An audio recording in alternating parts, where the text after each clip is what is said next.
All right, we'll get started with Craig for today. First question for Craig. Start with Maddie, third row on the left. Craig, when you look at JMO's last performance in another elimination game, just what most impressed you and what kind of bodes well for tomorrow? Well, I think what you want from all your players is just best version of themselves, and to, as much as you can, be yourself and kind of let the moment elevate you. And I think that's what JMO did.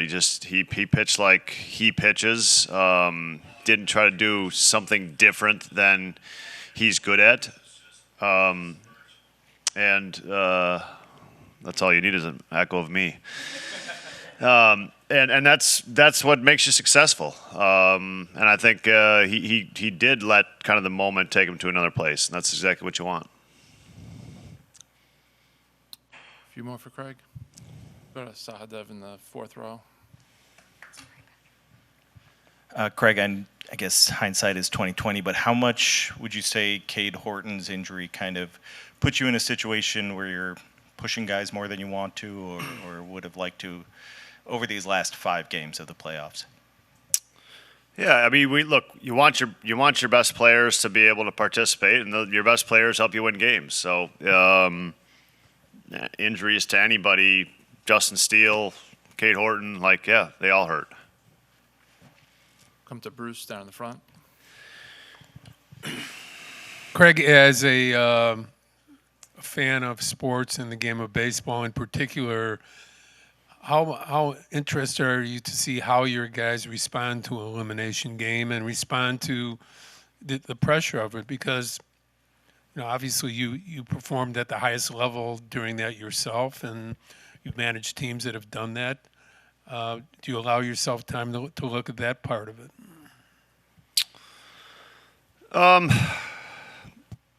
Yeah, I mean, look, we've had experience with it. We just did it on Thursday, and now we're going to have to do it 3 times.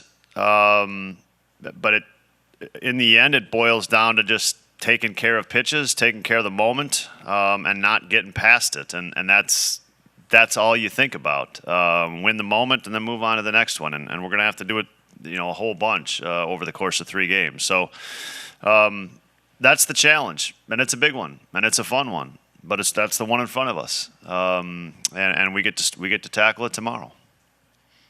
We're going to go to Paul, 5 rows back in the middle, off the aisle. Paul, it's coming around your. With your starters not going long the last couple games, would you be inclined to let Jameson go longer, or is it just different because it's the playoffs and you have your plan already set? Yeah, I mean, I think we're open to whatever. I mean, it's a read the game, and we understand that it's an elimination game, and that means you're not saving anything. So that it's not because our starters haven't gone long, we should just let them do it this game. It's what do we got to do to win the game, and that's how we'll think about it tomorrow. Jesse, third row. Craig, what kind of things are you and maybe the hitting people diving into, examining some of the offensive issues or low run scoring totals or whatever?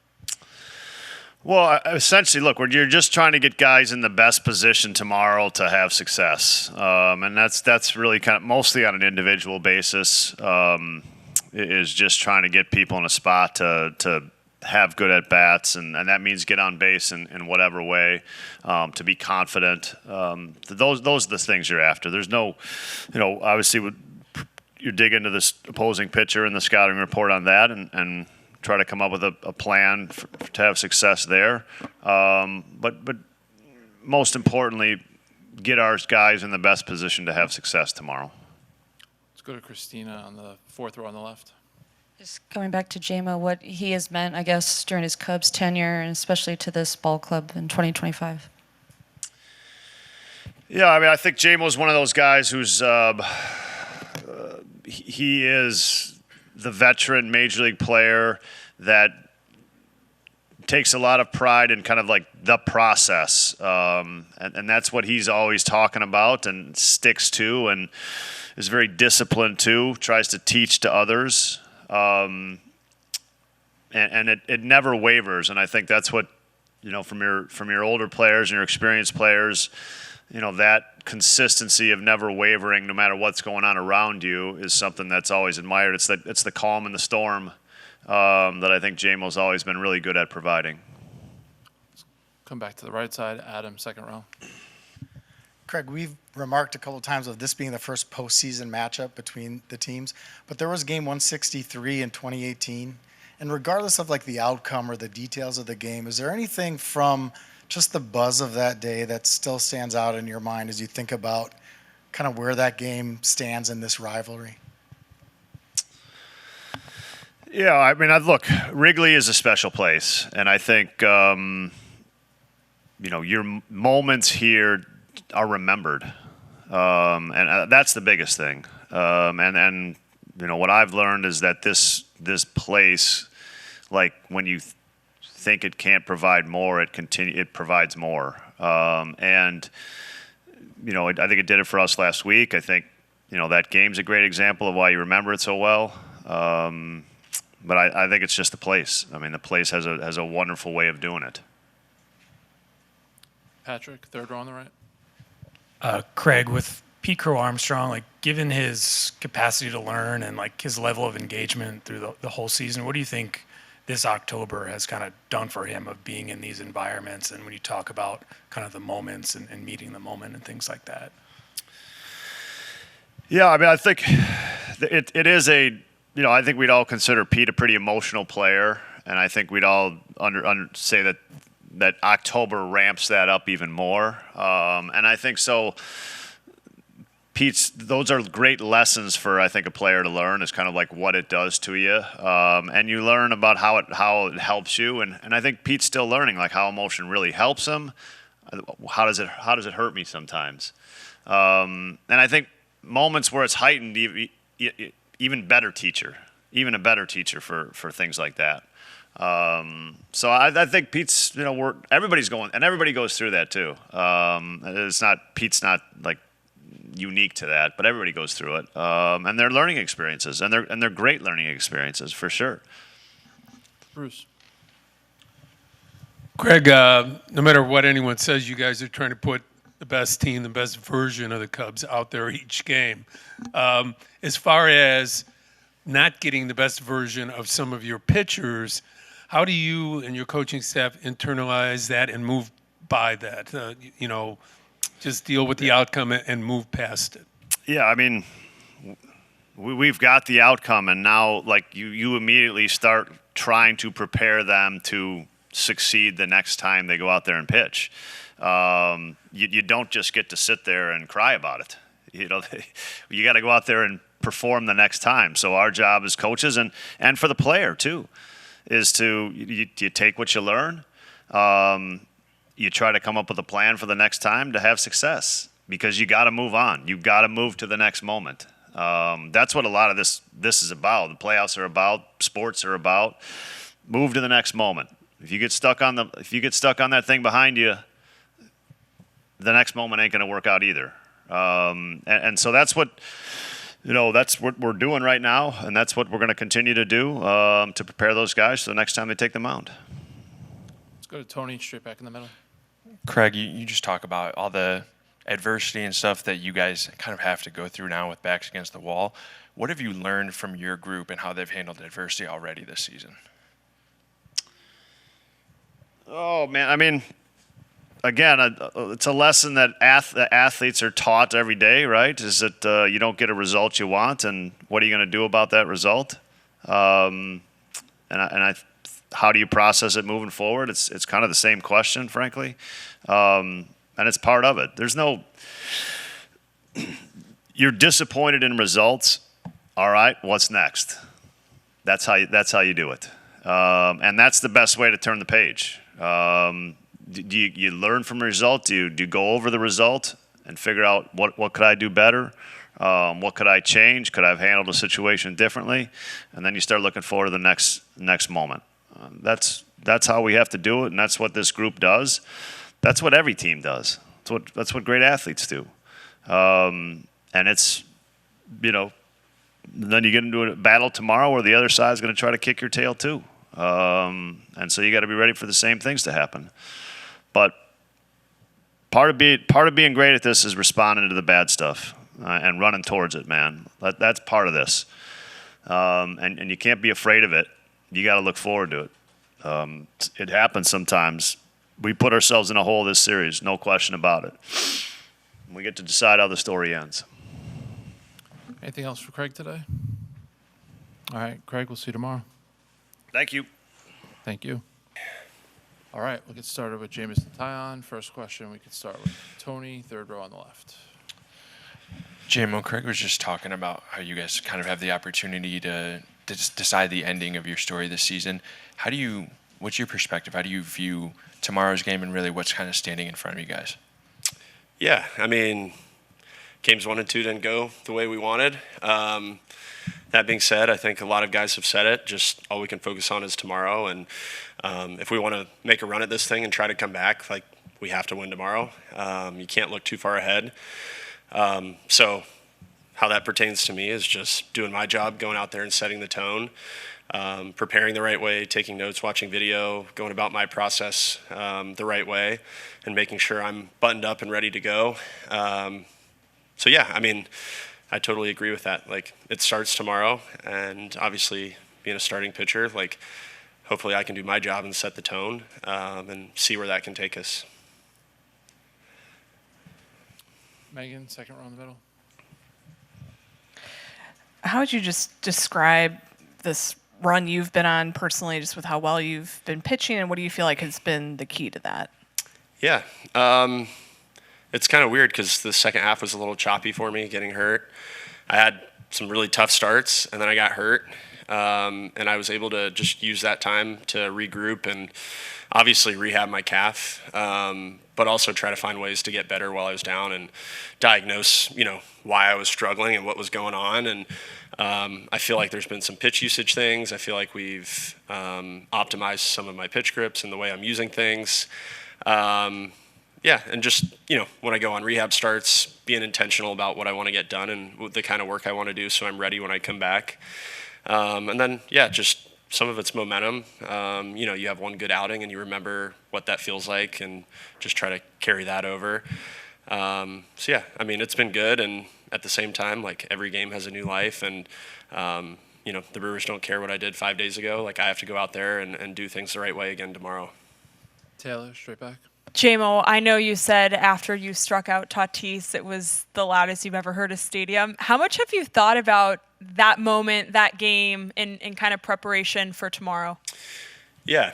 I mean, Wrigley was incredible. I'm happy that we're back here and have a chance to play in front of these fans again. Yeah, I mean, that was electric. Getting my toes wet in the postseason there.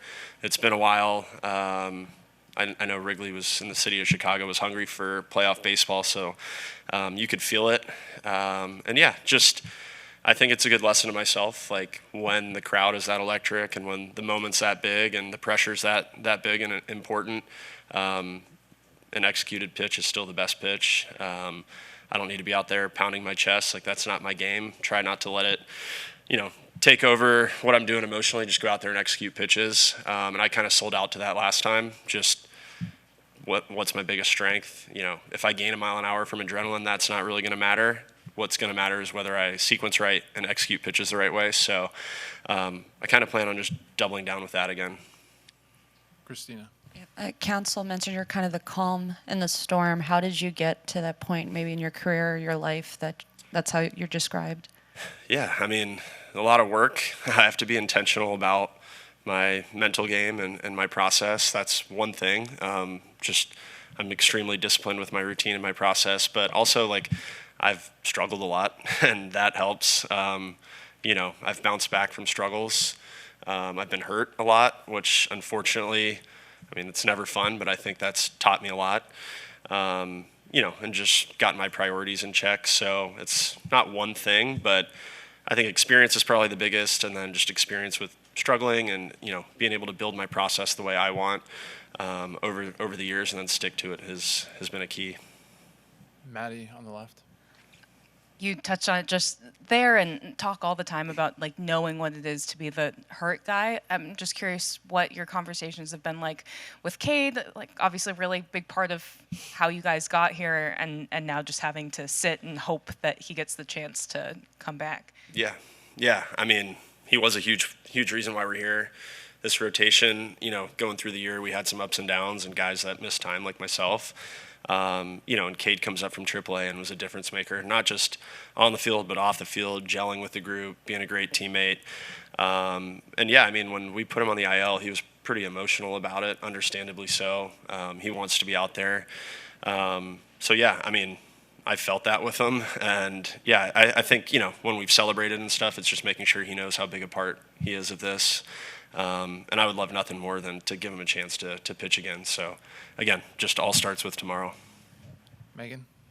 I was just curious, Brewers Game 3 starter Quinn Priester was in the Pirates organization when you were there, and I know you were obviously at the major league level, but I was curious if you remember hearing about him after they took him in the first round, and just what it's like going up, when the other team's putting out a guy who's on the younger side of his career and hasn't really experienced moments like this. Yeah, I definitely remember when the Pirates drafted him. I remember meeting him and stuff and interacting with him. He's a great kid, extremely talented. It was kind of a matter of when he would find success at this level, not if.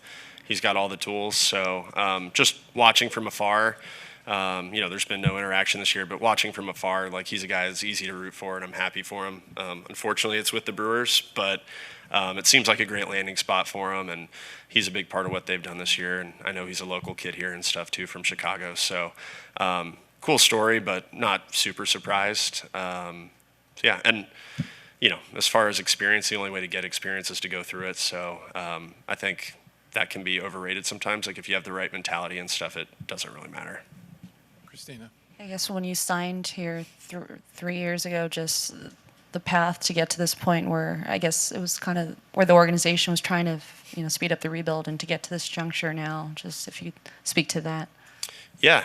I mean, definitely hasn't been easy. We've been really close to making the playoffs a couple times. And it's just inside the clubhouse, it's one of those groups that you believe in, and we kind of knew we were going to find a way to get into the playoffs together. So yeah, I mean, it feels special when you get to be a free agent. And obviously, it goes both ways, but picking a spot you want to end up in and build with. And then just to see kind of the process has been pretty rewarding, and to just grow with guys like Nico and Dansby and Ian Happ. I don't want to leave anyone out, but like those guys come to mind where you're just growing together and building something here. And to really feel a part of it is pretty special. Go to Elise all the way in the back left. Going back to the mental side, is there anything that you did in the wild card series, like a phrase that you would tell yourself, or an exercise, or just something to kind of hone it in? Because while it is the same game, once you go out there, I'm wondering, I would imagine like the buildup when you're running out there, you're standing out there, it just becomes like the moment you've always dreamed of, and sort of bring yourself back down. I'm curious if there's anything you do.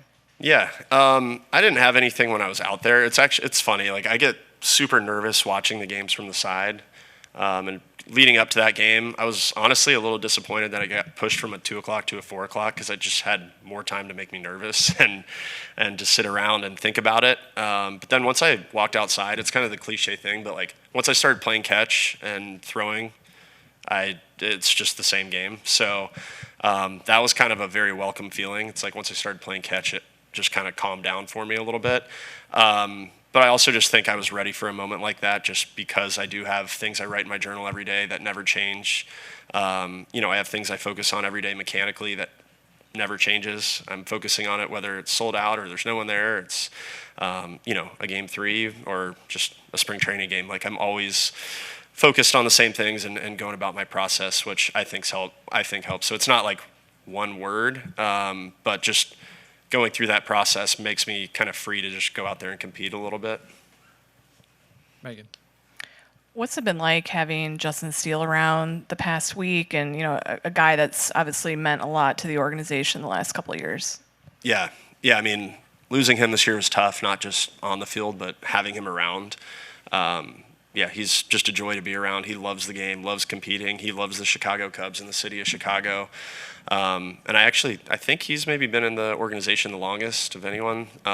So I think it's been really special for us and for him. And just kind of like what I was saying about Cade, like I don't want it to be lost on a guy like Justin Steele, how important he is. And, you know, he's a huge reason we're here. You know, even though he didn't get to be healthy for a full year with us, like he's a big reason why we're here. So yeah, it's been special, and I know he's getting ready to start throwing, which is really exciting. Any last ones for Jameson? All right, thanks for coming in. We'll see you tomorrow. Thank you.